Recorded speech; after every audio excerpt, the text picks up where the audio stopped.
Damos continuidade ao programa Anatomia do Poder, hoje entrevistando Ana Regina Campos de Seco, mas como eu faço em todo o programa, Ana, eu sempre faço uma entrega de um livro. Como você tem quase todos os meus livros, trabalha comigo há 11 anos, como assistente em Direito, não em Psicanálise, eu vou lhe dar um vídeo que, enfim, fizeram recentemente. Não gostei do título, mas é o que está aqui, para um programa do Edivaldo Cassoni, chamado Quem Honra, Honra. Muito obrigada. E muito obrigada pelo convite também dessa gravação. Ana, vamos continuar. Você trouxe 2 livros aí, que são livros de psicologia e de autores, enfim, aconselhados em todos os cursos de psicologia. Poderia falar um pouco sobre eles? Não todos, mas eu trouxe porque esse daqui, por exemplo, que é o livro da psicologia, da editora Globo, ele traz um desenho muito elucidativo sobre o que eu estava tentando falar a respeito do nosso sistema psíquico, né? Que é a questão do inconsciente, pré-consciente, consciente, as disputas, né, entre as instâncias do ego, superego e o id. Sim. Então eu trouxe, caso você gostaria, para compreender melhor a formação psíquica, né? Uhum. E esse daqui, na verdade, é um ótimo guia de leitura do próprio Freud, né? Dos textos do Freud. Ele dá uma boa abordagem atualizada, né? De toda mas, na verdade, você é de convir, entende? E o Freud segue o Charcot, que foi, digamos, aquele que abriu. É um dos sanatórios mais famosos na França, era o Sanatório Charcot, a quem o Freud, inclusive, aprendeu muito, estagiou com o Charcot.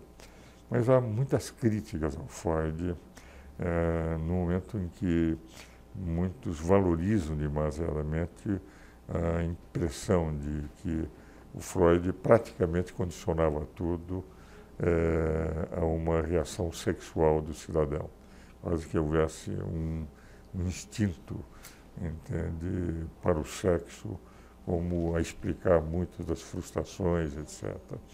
Nessa releitura, vocês reduzem esse aspecto, enfim, que ele dá uma valoração muito grande. Eu li uma parte da obra dele, na época eu gostava de Direito, principalmente em Medicina Legal, você fez Medicina Legal também, se discutia muito a mentalidade do criminoso, do Lombroso e tal, quando precisava aqueles tipos, segundo Lombroso, que já nasciam, entende, com essa tendência.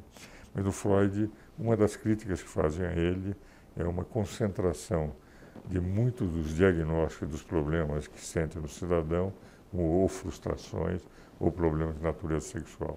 Como é que vocês veem isso nessa nova releitura? Não só na nova leitura, tá? Inclusive na leitura de Freud, esse sim é uma das possibilidades, mas há também a outra, de que não tudo é reduzido à questão da sexualidade. De fato, a sexualidade tem uma importância muito grande na obra de Freud, mas é porque ele chama de pulsão, né, que seria o que você estava falando, da questão do instinto sexual, mas na verdade ele dá o nome disso de pulsão. A pulsão seria como um instinto, mas ligado muito mais ao desejo da pessoa. Então, por exemplo, se eu tenho fome, o meu instinto é de comer.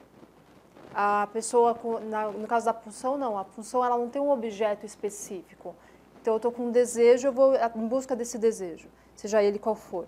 Então, enquanto o instinto ele é muito direcionado, a pulsão ela é mais aberta. E aí entra aí a questão do desejo, entra a questão da libido. Então, o Freud falava muito das relações libidinosas, né? Mas não no sentido sexual. Ele falava muito da relação mãe e filho, por exemplo, que a mãe libidiniza o seu bebê, mas no sentido de dar um contorno para aquela criança passar a ter a percepção do que é sujeito a ela e o que é sujeito ao outro. Como os termos sempre foram usados na mesma instância, passa essa falsa imagem de que o Freud só falava de sexo. Mas não é essa a intenção, na verdade.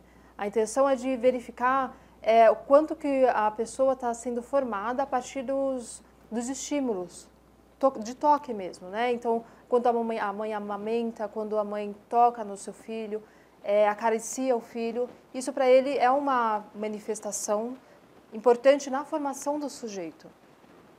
Quando o senhor fala do Charcot, na verdade, de fato, o Charcot teve uma importância muito grande naquela época, né, 1850, eles tinham, a histeria estava em alta, né, principalmente mulheres. E o Freud também escreveu muito sobre histeria. Sim, sim, ele começa a obra dele com histeria. O primeiro volume é histeria.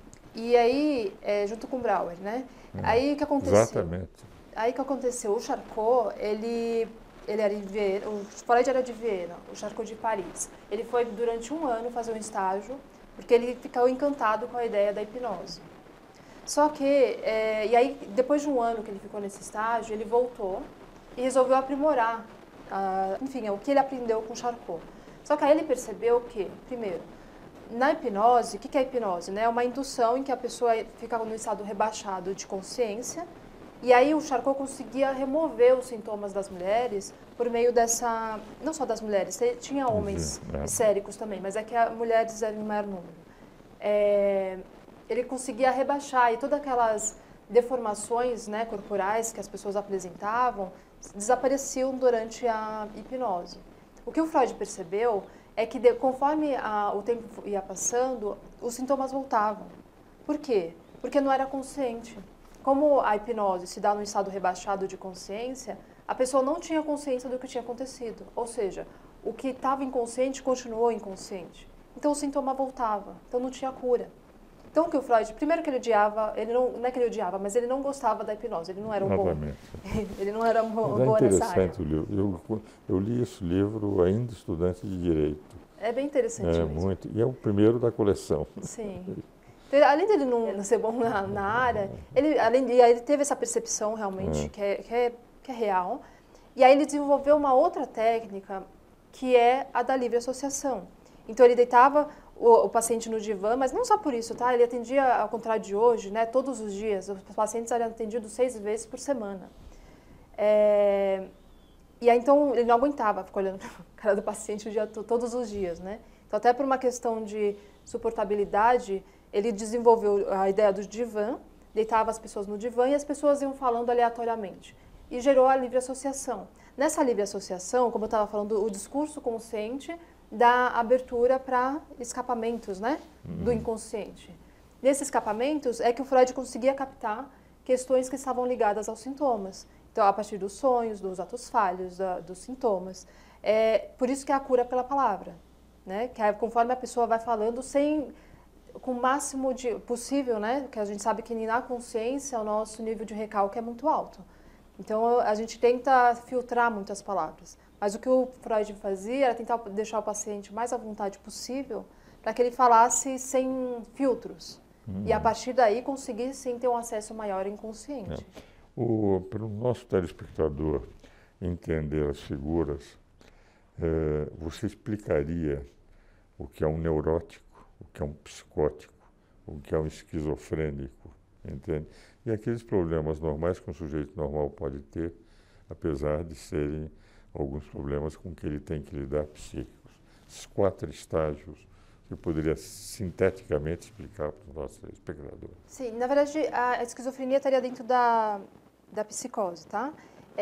O que a gente tem é a histeria, na verdade neurótico. Dentro do neurótico a gente tem a histeria e o neurótico obsessivo. Depois a gente tem o psicótico e o perverso. Essas são as 3 grandes estruturas que o Freud nos trouxe, né? O esquizofrênico, como ele tem uma questão com a realidade, ele não lida bem com a realidade, no sentido de que é como se ele tivesse uma realidade paralela, né? Então ele vive nas suas... A gente diz que é como se ele sonhasse acordado, né? Porque o sonho é uma forma de loucura, só que é enquanto a gente está dormindo, então aquilo não tem um grande impacto na nossa vida. Mas no psicótico tem uma vertente mais forte, isso porque é durante o dia também. Enquanto ele está acordado, e mais do que isso, ele não consegue ser funcional. Mas, veja, não necessariamente a psicose é doentia, entendeu? A gente tem uma falsa... percepção de que ser neurótico é melhor do que ser psicótico, e não é. O psicótico, inclusive o Freud era psicótico, tá? Mas ou um extremo obsessivo também. Há quem diga que ele era um neurótico obsessivo, mas ele era um gênio, né? Então, tem a funcionalidade do neurótico, tem a funcionalidade do psicótico, da mesma forma que tem o estado doentio do neurótico e do psicótico. A questão é que na esquizofrenia, isso torna um perfil mais patológico, né? No sentido em que a pessoa não consegue se colocar no mundo, não consegue lidar com a realidade, porque ela vive de fato numa realidade paralela. O neurótico ele é baseado no recalque. A base do neurótico é recalque, né? A base de defesa dele. Então ele está sempre tentando lidar com as suas frustrações, com as suas faltas, a ideia de que não pode tornar tudo consciente, então ele tenta camuflar o que gera sofrimento. Em meio minuto você é capaz de dizer como é que a inveja entra na posição do neurótico em relação à sua convivência com os outros? Oi? Não, é que na verdade a inveja é você se sentir mal com a felicidade dos outros. Sim. Você, em nível de competitividade, etc. E é evidente, muitas vezes a pessoa, quando tem diversos recalques, um deles é o da inveja. É da inveja. Não? Sim, mas aí isso pode voltar... Lembra que eu falei que sempre tem uma fuga do inconsciente, que são os acordos de compromisso? Um deles seria pela ação reativa. Uhum. Então, é tanta inveja que tem do outro que finge que o ama. Né? Então, cria aquela falsa relação. Exato. Mas também pode ter a própria manifestação de ódio. Então, começa a criticar. Né? Entra num estado de crítica além de tudo. Né? Então, qualquer coisa que a pessoa faça, mesmo que não tenha a ver com a causa da inveja... Não que seja certo, eles encontram um defeito. Encontram um defeito. Doutora Ana Regina Campos de Sica, foi um privilégio ter você aqui no programa. Estou com essa menina todos os dias há 11 anos. E é uma excelente assistente. Eu tenho certeza que agora que ela está nessa nova fase com seus pacientes, etc., ela tem dias contados comigo. Mas estou convencido também que ela, se for tão boa psicanalista quanto é como advogada, como jurista, nós temos aí no mundo da psicanálise uma excelente nova profissional. Muito obrigado por estar aqui no nosso programa. Eu que agradeço, doutor Igor. Obrigada mesmo. Espero-os novamente no próximo programa.